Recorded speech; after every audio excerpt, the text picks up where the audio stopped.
This is how the same DSS in Owerri, a whole secret service, formulated a fake report that I was bombing INEC offices just to achieve the desire of Uzodimma. And nobody talked about anything about it. Arrested innocent INEC staffs and put them in detention.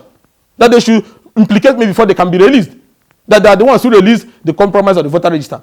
Now somebody forges the national voter register. He is not in detention. Rather, those who helped in making that criminal act public are the ones that were arrested and being charged for terrorism. And then they say they'll have a criminal law in the state they will use to charge you and keep you in detention forever. And it looks like we will now surrender the Imo state to some strange element for them to devour, dissect and destroy the way they like. So I'm calling on them that these things are happening. People are losing their lives every day. This is not a joke. It's beyond politics. These people who are there running around in Imo state because they don't have any other job they will do in their life will come and go. They will still be Imo. But you can't replace lives that are being lost every day. I've said this time without number. It's time, first of all, to reshuffle all the heads of security agencies in Imo state. This thing is turning into a joke. And every day people are being killed. Even non-state actors that are working on behalf of the government goes about killing whoever they want, arresting anybody. Look at the kind of destruction in Imo state. And then when you talk, they start chasing left and right. Everybody cannot bow in this state of uncertainty. There must be some people who must speak up, and that is what I'm doing for the people of Imo state who is under hostage. Everywhere you go, people can be killed anytime, people can be abducted anytime, people can be framed by security agencies in Imo state. And they send these things to Abuja, and people are still listening to those useless documents coming from Imo state. People just think that the way they behaved in their former life, they will bring it into government. I think you can threaten everybody. Next minute again, you say, because I don't agree with you, Ikenga is involved in murder. You write a petition to DSS and army. You want me to run away for you? And now innocent people have go to their detention facility, go to the tiger place that dropping people. Even some of those people working with the government will abduct you and drop you there. This is turning into a joke.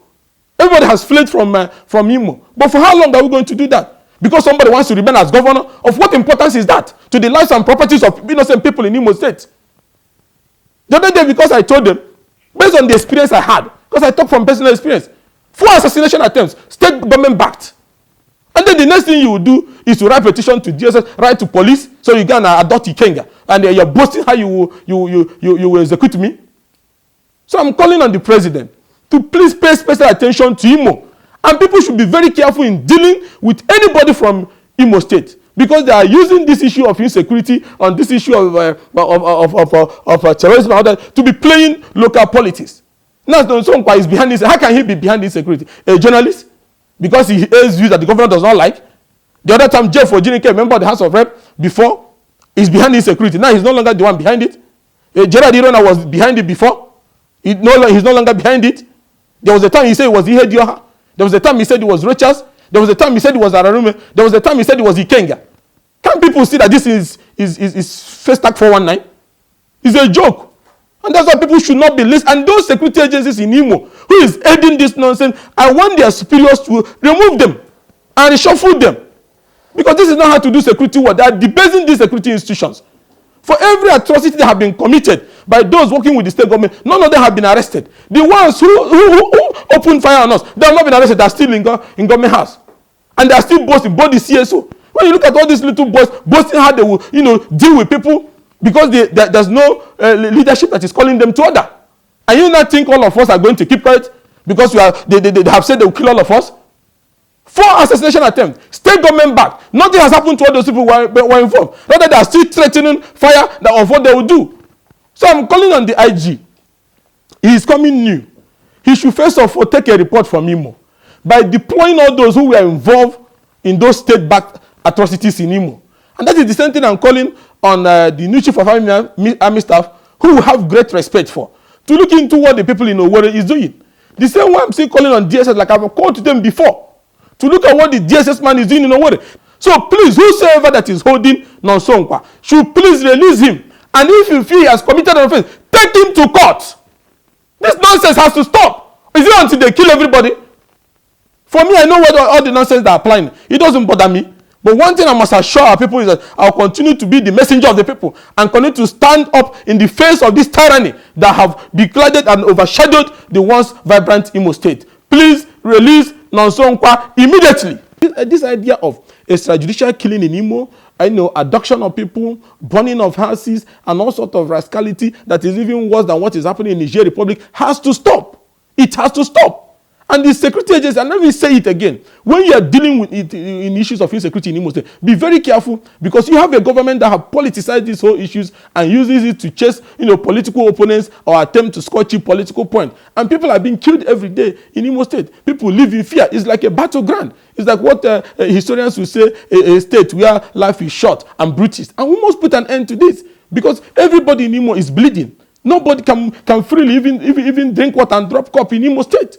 For me, I have suffered it, escaped it. The distance between me and the bullet was like 1 meters. I survived it. And that's why I promised myself that I will continue to advocate for those who doesn't have somebody that will speak for them. They came to our place, then bombed our house, they brought everything, they beheaded my uncle in my front, killed other innocent people. The vehicle that brought them came from Owerri. The man that threatened that he would do those kind of things is working with the governor. But the security agencies did not do anything. And then you continue to abduct people who are airing their views about the worrisome situation in Imo State. Do you people want to keep quiet until everybody in Imo is annihilated? And when you may make a comment, some street urchins will be all over Imo State protesting and say, oh, arrest him, he's behind insecurity. Every political opponent of the government is behind insecurity. And once you reconcile and you are bed with him, there is no insecurity again. So this thing has become a joke. It has become a weapon for achieving cheap political gains. The next one, like I had now, they will write security report to me against police, to the DSS, trying to abuse the sanctity of our intelligence organization with those concocted things they are writing. On behalf of members of the House of Representatives from Imo State, we had our meetings yesterday, and we also talked on the phone about recent development in Imo State, where a famous journalist, Nonsonkwa, was abducted by hooded security men that turned out to be members of the Nigerian police force and have been taken to Abuja based on a petition, we were told, allegedly from the government of Uzodimma. Let me use this opportunity to call on the new Inspector General of Police. In Imo, maybe you are not aware, we have had a state-led tyranny that clamps down on people with divergent view.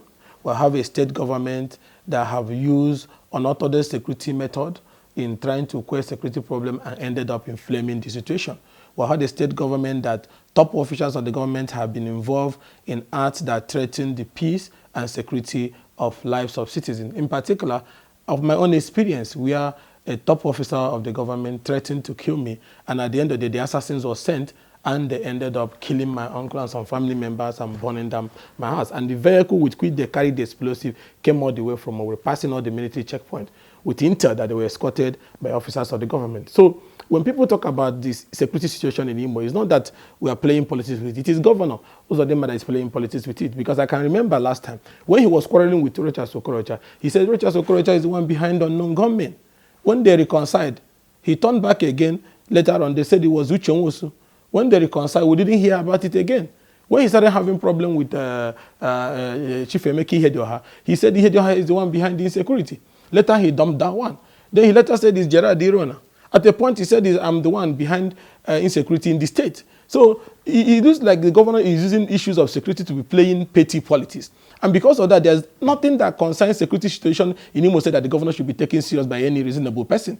Because this is somebody that, after the assassination attempt and killing of some of our family members, was on TV saying that he was aware of the planned attack, and then dishing out fake security information that he had documents of where I was meeting with those who came to kill me. So when you look at all such kind of comments, you ask yourself, are these people that are in position of authority? It doesn't matter how you come into office, whether you come from the Supreme Court or somewhere. The point remains that there must be some level of reasonable conversation that people should be allowed to have when they're in power. So the essence of this conversation is that I'm using this opportunity to call on the DSS and the police and Mr. President to please intervene on the arrest of Nonsonkwa and ensure that he's released. If you say he has committed an offense, the right thing to do is to charge him to court. You do not have, and I repeat, you do not have any reason to hold Nonsonkwa more than the stipulated constitutional provision. These are the things that are causing problem all over West Africa, why people are getting involved in coup and so on and so forth. Because leaders tend to abuse democratic process, tend to abuse human rights, tend to abuse the courts and the provisions of the constitution has to do with human rights.